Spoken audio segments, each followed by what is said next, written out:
30 kilometre தொலைவில் கோபிக்கு தான் போக போகிறோம். காலையில் ஃபர்ஸ்ட் மீல் 5 எக்கு கொஞ்சம் ரைஸ் அதோட கொஞ்சம் ரசம் ஜீரணத்துக்கு ஃபர்ஸ்ட் மீலை முடிச்சுட்டு பஸ் ஏறிட்டோம். காலேஜில் இனிமே ஈவெண்ட்னு சொல்லி கூப்பிட்டாங்க. அந்த ஈவெண்ட் நேமே மறந்து போயிடுச்சு. அது யார் போகிறோம்னா நான் அருண் அவ்வளோதான். இவங்களாம் காலேஜுக்கு ஸ்ட்ரைட்டாக வந்துருவாங்க. கோபி ஆர்ட்ஸ் காலேஜில் நம்ம பசங்க இருக்காங்க. போயிட்டு நம்ம பசங்க கூட கொஞ்ச நேரம் கேம் ஆடிட்டு இருந்தான். கேம் ஆடணும்னா தொலை பண்ணிட்டு இருந்தான். காலேஜ் ஃபங்க்ஷன்லாம் உள்ள போய் எட்டி பார்த்ததோட சரி வந்து கேமே தான் ஆடிட்டு காலேஜ்லேருந்து ஸ்ட்ரைட்டாக ஜிம்முக்குள்ளே வந்துட்டேன். Full and full shoulder work out தான்.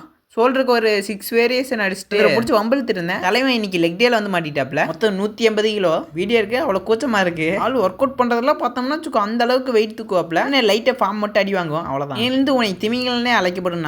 நேம் சூட்டியாச்சு. ஒன்று தமிழில் பேசலாம் இல்லைன்னா இங்கிலீஷில் பேசலாம். இதுன்னு 2 கலந்தது. பாடி கண்டிஷன் செக் பண்ணிட்டு வீட்டுக்கு வரும்போது 3 நாளைக்கு தேவையான 30 முட்டை வாங்கிட்டு வந்துட்டேன். அதுலேயே ஒரு குஷி ஆயிடுச்சு. வீட்டுக்கு வந்து கையோட ஒரே நசன்னு இருந்துச்சு. போய் குளிச்சுட்டு வரலாம் அப்படின்ட்டு குளியில போட்டு வந்தோம்னா ப்ரோட்டீன் அடிக்கணும். 5 எக்கு கொஞ்சோண்டு சத்து மாவு பொறுத்தவரை அதான் protein powder. Low budget protein powder. Time பாஸ்க்காக இது ஆடிட்டு இருந்தோம். இது நேம் மறந்து போயிடுச்சு. தெரிஞ்சா கமெண்ட் பாக்ஸில் கமெண்ட். நைட்டு மீல் எடுத்துக்கிட்டு இன்னைக்கு டே முடிச்சிட்டேன்.